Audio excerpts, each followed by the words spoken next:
a squirrel. This is my third time trying to record this video today because I was not recording the first two times. So, cool. I'm a squirrel. I have too many hobbies that range from cozy and casual to spooky and kind of mysterious. I don't think that's my usual intro. We're going with it.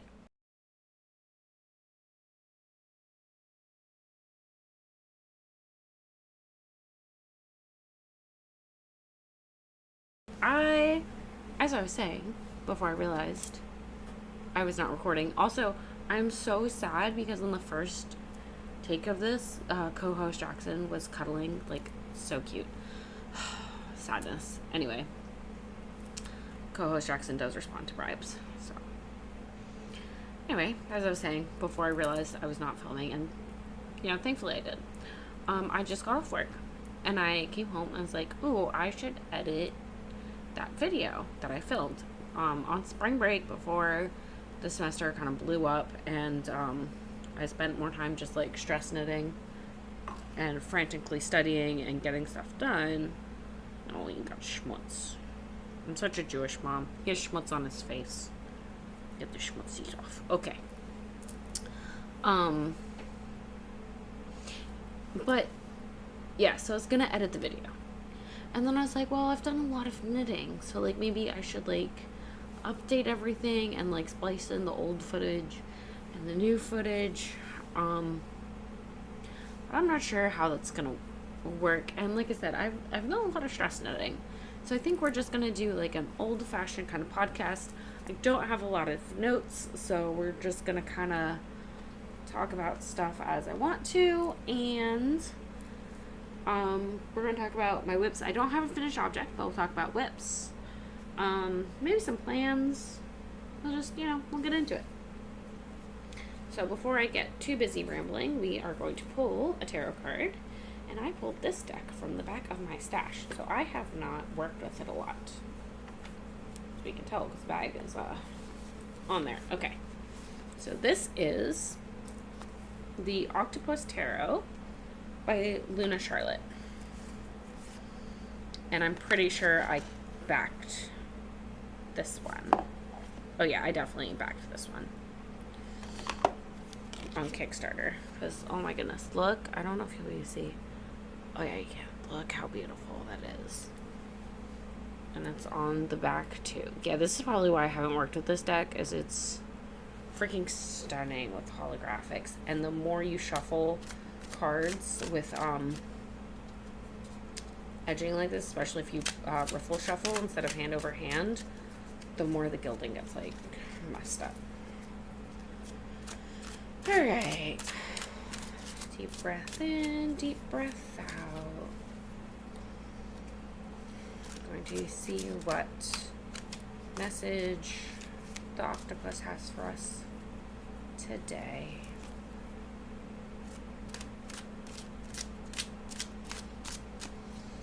Give it a couple extra shuffles since I know I haven't worked with this deck a lot. Alright. And today we have the Seven of Cups. I'm going to try to see if the cups are that beautiful holographic. So as we remember, cups are about emotion and your inner world and imaginings. And the Seven of Cups, this deck is very much a Rider-Waite-Smith deck. So each cup has a different thing in it, a different dream. But sevens are also, there are a number of growth and disruption. So the Seven of Cups is telling you to not get too like lost and focused in your dreams and in your inner world, and kind of bring yourself back to a place of reality and a place of groundedness. But it is very, very beautiful. It's like, all things, imagination is great, just don't let it overwhelm you.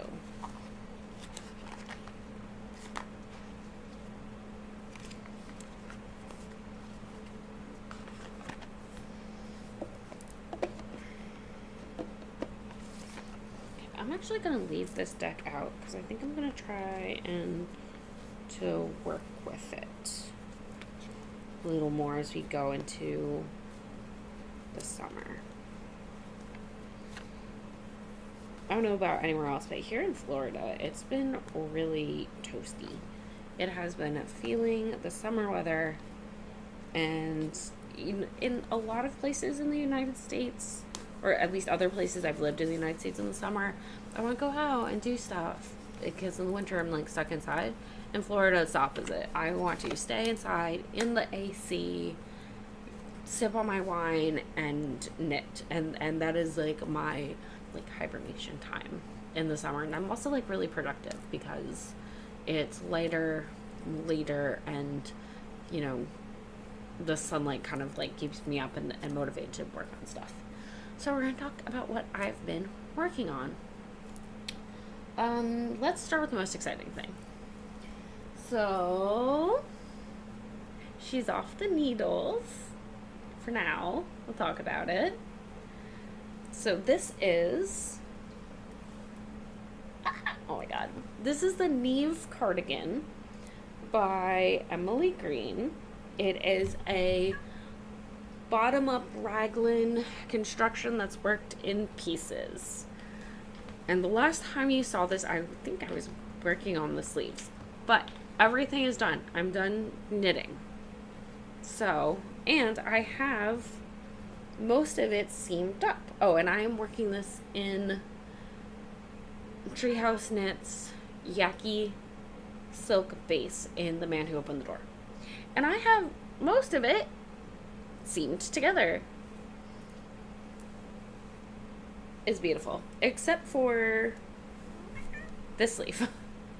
This sleeve is not seamed together yet. The pockets are not seamed on. And she has no button band. But you know what? Let's put her on. She's mostly done. We can put her on. And obviously it's not blocked. Okay. But we can see there's only one sleeve.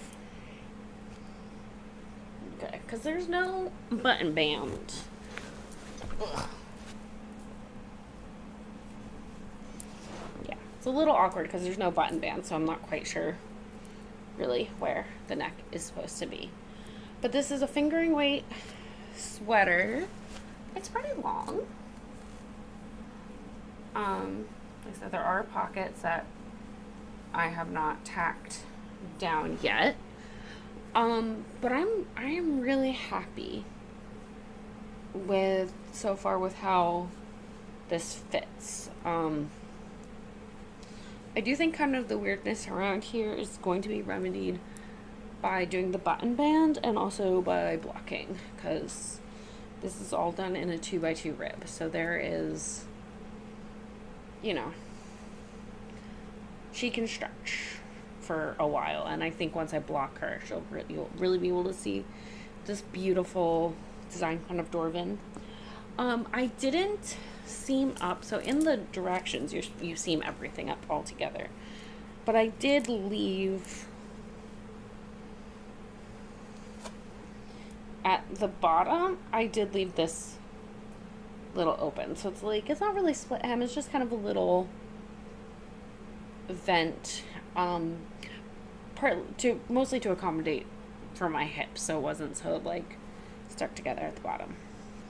So, squirrel, you might be asking, you're so close to being done. Why have you not picked up the neckline? Two reasons. So the first reason is that in the pattern, it is a 1x1 horizontal knit button band. That is fine, that is beautiful. But the rest of the sweater is so vertical. It has such beautiful vertical lines. I have been tempted to change this to a double knit button band, which I have never done before. I have never done a double knit button band. So I did a swatch. Okay. You know, I don't like swatching when I think of it as swatching, but when I think of it as like test driving like an idea, I'm much more willing to do it. So here's my little itty bitty swatch. I have some 2x2 rib, and then I went down a needle size, and I tried to follow a tutorial for double knit button band here. Okay, but you can see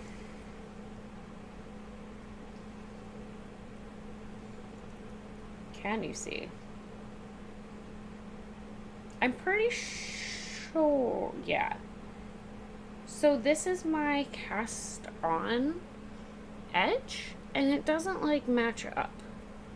Like it's not flush with the bottom.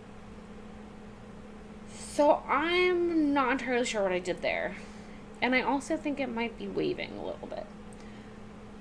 So I don't know if I'm going to do a double knit button band and just kind of like figure it out, or if I'm just going to do the button band and pattern. But either way, that brings me to my next whip, because in order to pick up all the stitches and do the button band, I need a long cable. However, my long cable is on this. So this is, it's a Bug Not a Feature sweater by Anna someone? Let me just go into my Reddit. Or not Reddit. I have Reddit open on my phone. Let me go into Ravelry here. Okay, yeah, so it's a Bug Not a Feature by Anna Joanna of Where We Once Knitted. Yeah, which I've mentioned her. She's, Anna Joanna, friend of the pod. But this was a mystery knit along that I signed up for literally 2 years ago. Based on literally just the name. And oh my, this looks so nice on camera. Oh my goodness, like you can't tell my tension's like wonky at all. Ugh, all the bugs. Oh my god. Okay, so I am knitting this in Wonderland Yarns. Wonderland Yarns and Mary Ann. The blue-green variegated contrast color. This is Toil and Trouble, which was a Halloween secret base where they like show a picture and you buy it. And then the main color, the background color, is Rocking Horsefly, which is a brown. I didn't want to do a black because I thought like bugs, it's very earthy, it's very green.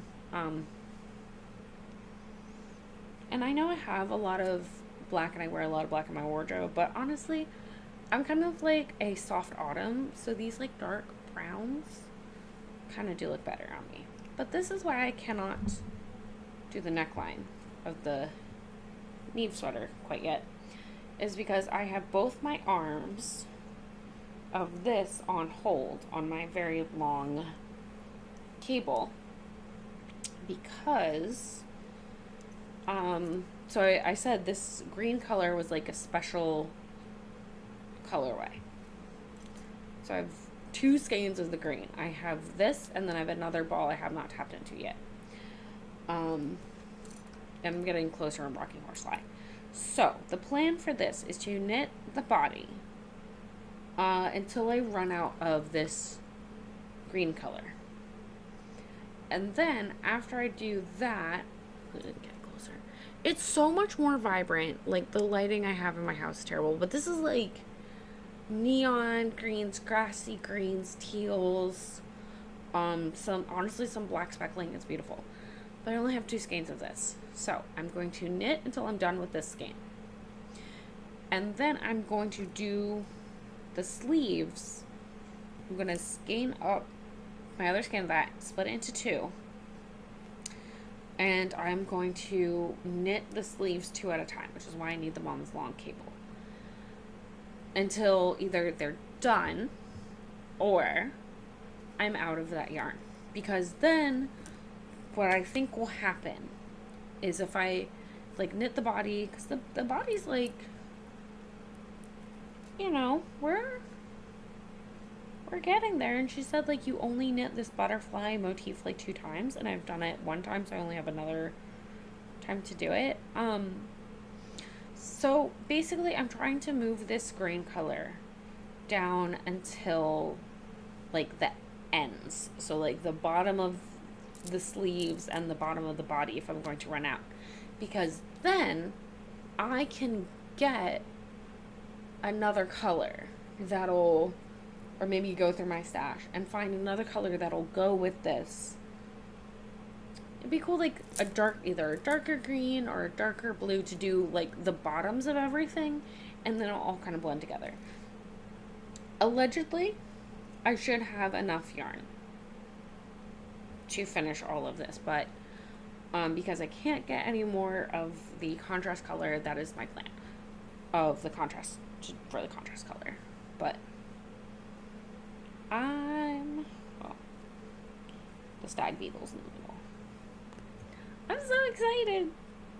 I also, this gives me like, this feels like something like a Pokemon trainer, like a bug Pokemon trainer would wear. And I'm very excited, and I'm so happy I picked this up again. I will say, because it had been so long since I knit the top of the yoke. Oh, this is also my first round yoke sweater, so we'll see how it fits. I haven't tried it on yet. But this first top bit, until like literally like the butt of the stag beetle, was knit 2 years ago. And then the bottom, like from here down, has been knit now. And I will say, I don't think you can see it on camera, but my tension is so much nicer at the top than it is at the bottom. Like, this looks kind of scruffy. This looks a lot nicer. So I'm hoping it all blocks out. My floats are kind of nice and loose on the back. My stag beetle's a little scrunchy, but like I feel like the floats are like loose enough, so I'm just hoping it all blocks out, and that, you know, with wear and everything kind of settles. Oh, and there are some short rows on the back of the neck here. I have no idea if they're enough. That's another thing. I don't know if I'm gonna have to add like more short rows of just the brown. It's not in the pattern. I guess I could try it, but yeah. I love this so much. I'm obsessed with it. I can't wait for it to be done. And this is really what I've been working on. Especially since, like, I have a lot more time now that I'm on, like, a little kind of mini break from school. Okay, so that is the Neve sweater. It's a bug, not a feature. And now we have my beautiful C2C blanket. We all know that I started this last year to count down the 100 nights until Halloween. It was supposed to have a pattern in it. It doesn't. I'm doing this all wrong and backwards and ridiculous, and I honestly think I've invented my own stitch.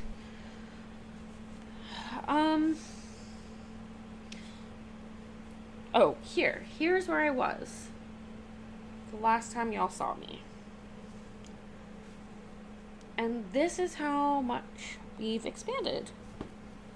And I'm actually decreasing on both sides. Oop. Oh dear. Pull that out just in case. Okay, so I've been decreasing on both sides now, so it's getting, you know, we're making these nice straight rows. So eventually it'll be a big rectangle. I'm really hoping to have this done sooner rather. I haven't worked on this in a while because I've been obsessed with the bug sweater, but I've been really hoping to have this done sooner rather than later, because we're now like 6 months out from Halloween, so I would really like to have like another kind of Halloween-y project on the needles. I know I say that, like, I haven't been trying to, like, get all my whips down. But, like, the Neve cardigan's really close to being done. This is really close to being done. And so I just kind of feel like I might have room to, like, cast some stuff on. I also have frogged a couple of projects. So I have... Yeah, so far this year, I've frogged 4 projects. Glass Knot Afghan, Persian Dreams Afghan, Evanfall Sweater, and the Treasure Vest, which I was making out of Noro Madara in the gray color. And I really want to try to track down a couple more balls of the Noro Madara in gray, and then in the black color, and do like a 2-color brioche cardigan. That is the plan for that yarn. But I'm kind of like really close to being done a lot of things. So I would like to have another project to do. But yeah, because let me see. Let me count real quick. 1, 2, 3, 4, 5, 6, 7, 8, 9, 10, 11. Okay, so I have 11 whips right now. But if I finish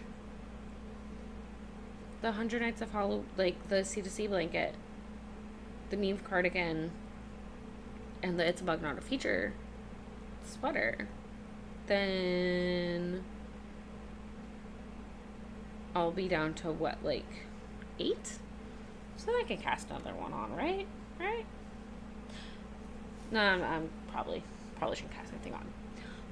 But also, one of the reasons why I am basically up a whip is because I have inherited a whip. So my grandmother was a really big knitter, and she passed away, unfortunately. And when she passed away, she left this, which, you know, might not look like a lot, but this is her cheat sheet for her socks. So this is the sock that my grandmother finished before she passed away. So again, I have no idea the yarn or anything. And this is the second sock. This is like peak second sock syndrome, I think. She had stopped at like this dark blue stripe, and I did a couple rows to see, and our tension's very similar, which I find interesting. So I'm gonna try and finish this other sock, which, you know, shouldn't take me too long because it's just one sock. And I think if I kind of like work on it, especially when I'm not in school, because yeah, like the cuff's halfway done. This is a very long foot. You wouldn't know it from looking at me because I'm 5'3" on a good day with heels. But my dad's side of the family, this side of the family is very tall, and very tall people. So that's a very big sock. And I also think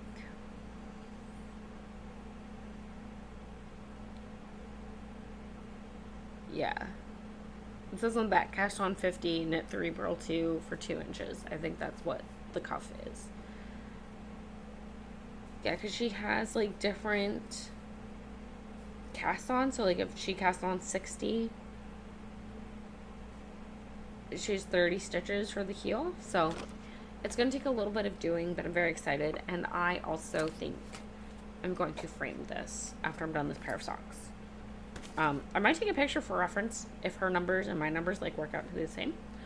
But I'm going to frame this probably with a picture of her and maybe her knitting needles. So this is a whip that I've inherited, and I'm actually really happy to kind of work on it and kind of have that connection with my grandmother.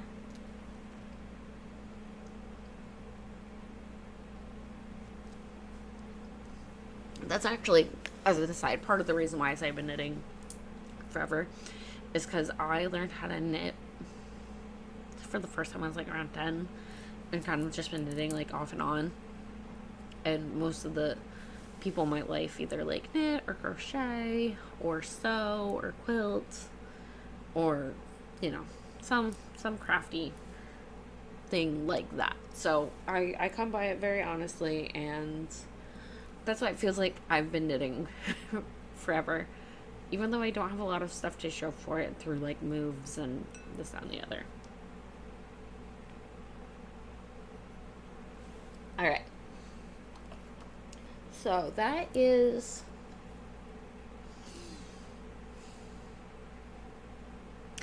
my whips. The other, see, I'm staring at them. That's why I keep staring over here, is I have a pile of whips that I keep staring at.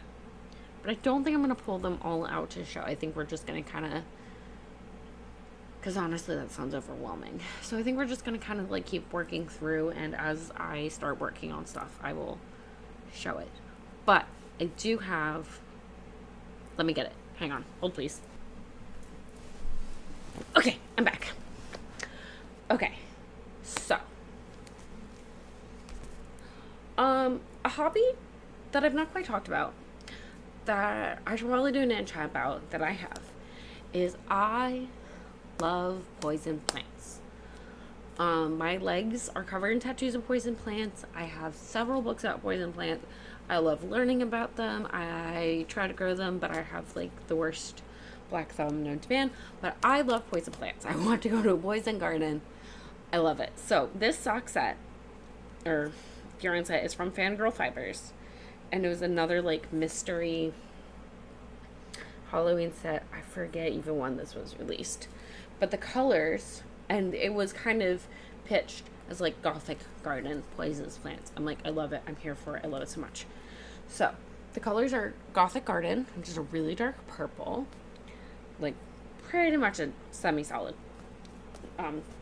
semi-tonal, and then haunted petals is this variegated, it's like a creamy gray base, and then it has greens, some purples, and some dark grays running through it. So when I got these and I saw them, the first thought that went into my mind was the Ghost Knitter shawl. I love this shawl. I love the design. I love the skulls. And like my vision was that shawl with this color as the skulls. Like that was it. That was the vision. But then when I was looking at the requirements, I realized I did not have enough yarn to just do in this colors. So we stash dove. And I need your opinion, because I have a couple of options.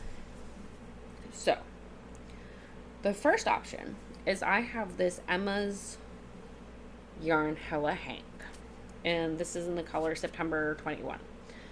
So this is not something I could get more of. Like all three of these, I think all of these yarn I'm going to show you I can't get any more of, so that's not an option. But the Hella Hank is bigger than a regular Hank. So this has what?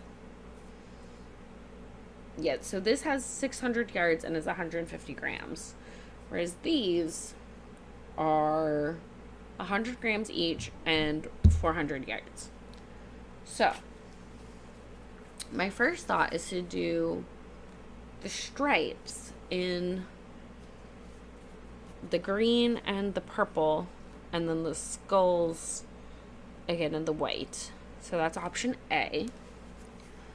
Option B is I use this Ba yarn in their New York base, which is a super, again, it's merino. These are all superwash merino of different compositions. And this is 400 yards, 100 grams. And I could either do, and this is a very dark gray. The color is black pearl. So this I might be able to get. So it would be the stripes of the purple and the dark gray, and then the skulls in the white. Or I could take out the purple and do the skulls in the white, the dark gray, and the green stripes. Because all of these colors, Like, see, they all just play together, like, so well. Because this tonal yarn has those greens and grays and the purple in it. So when I've asked people, I've just kind of shown them yarn, this has been the consensus. To do... Well, I guess I could also do... Yeah. So this is option 1. With the purple, the gray, and the skulls in this. This is option 2. Purple and green. With the skulls in this. The only thing that I don't like about it is about this combo is the Hella Hank is a much brighter green and has some orange in it. But like I'm not mad about it because it would be like far away. So maybe. 2. And then this is option 3. But you know, now that I'm looking at option 3, like the gray, the purple, and the variegated, I kind of like this. So what colors should I do for the ghost knit shawl? Because I do need to throw in a third color. And basically it'd be the stripes would be the 2 colors. And also because I bought these together, I kind of want to keep them together. So, yeah. I guess I could also, my other thought was I could buy like a lighter purple. But I really don't want to buy yarn. I have so much yarn. I just want to use my yarn. As well, maybe that's my compromise to myself. If I can't, like if I cast on a whip, it has to be using all stash yarn. And then we're still moving through stuff, right?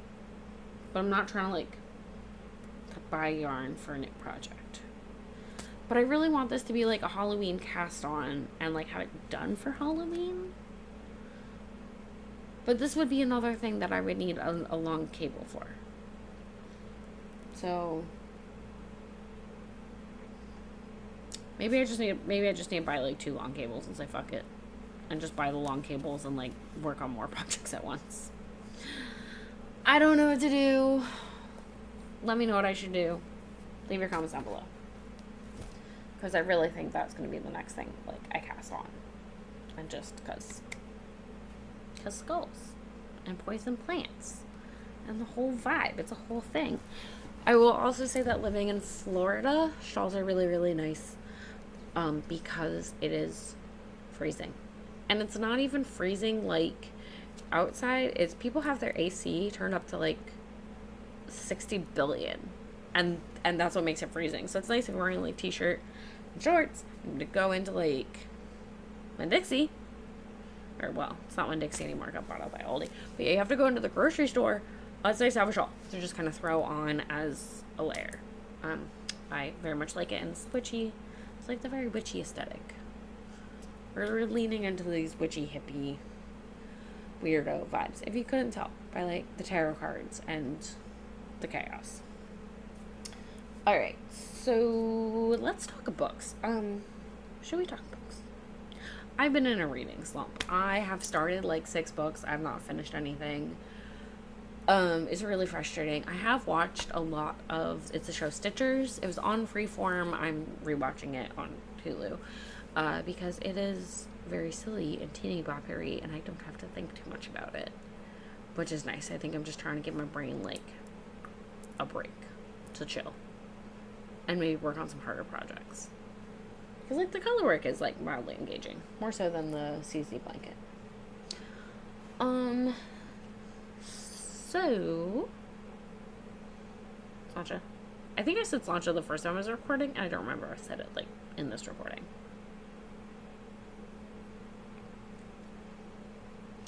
I have enough things to talk about. This is what happens when I don't have notes. I just run out of stuff to talk about, and I feel... It's driving me crazy, because I feel like I've worked on more, but maybe it's just I've been, like, so... like locked in to the bug sweater and to finishing Neve. I think maybe that's what it is. It feels like a lot of knitting. Also, when I work predominantly in fingering weight, like for yeah, sport fingering, light fingering lace. That is what I'm working with. I don't really go into thread, and I don't really go much into DK. So I do a lot of knitting, and it's like this big. Yeah, it's just living in a hotter climate and trying to knit, and not going insane, even when I am like cold all the time. Okay, so that's kind of everything. I'm not gonna promise that I'm even gonna post any of the videos that I filmed over spring break, because I did film Pattern Roundup. But the funny thing is, since I filmed that Pattern Roundup, which is like kind of knit armor inspired knitwear, I've seen other people like do Pattern Roundups. So like, is it redundant at that point? Or do we want to see another one? I don't know. I don't really know. I do know it's gonna be a bitch to edit, because I mentioned like the Met and stuff, and like trying to get like reference photos, but we'll see. Maybe that'll be what I do kind of in my break as the semester's ending and before I go to work, back to work full time. So we'll see. Anyway, I hope that you have a great rest of your day. Let me know what you're knitting on. Let me know what colors I should go with if I impulsively cast on the Ghost Knitter shawl. It is impulsive if I've been like thinking about it for this long. I don't know. Let me know. Okay. I also don't know when I'm going to post this, so I hope you had a great Beltane or Walpurgis night, or May the 4th, or Revenge of the 5th, or even Happy Mother's Day if I'm dragging my feet even more. And I will hopefully see you next week with some more knitting or whatever. But no promises, because my brain literally feels like it's going to leak out my ears. Yep, that's where we're at. Okay. Have a great rest of your day, and I'll see you next time. Bye.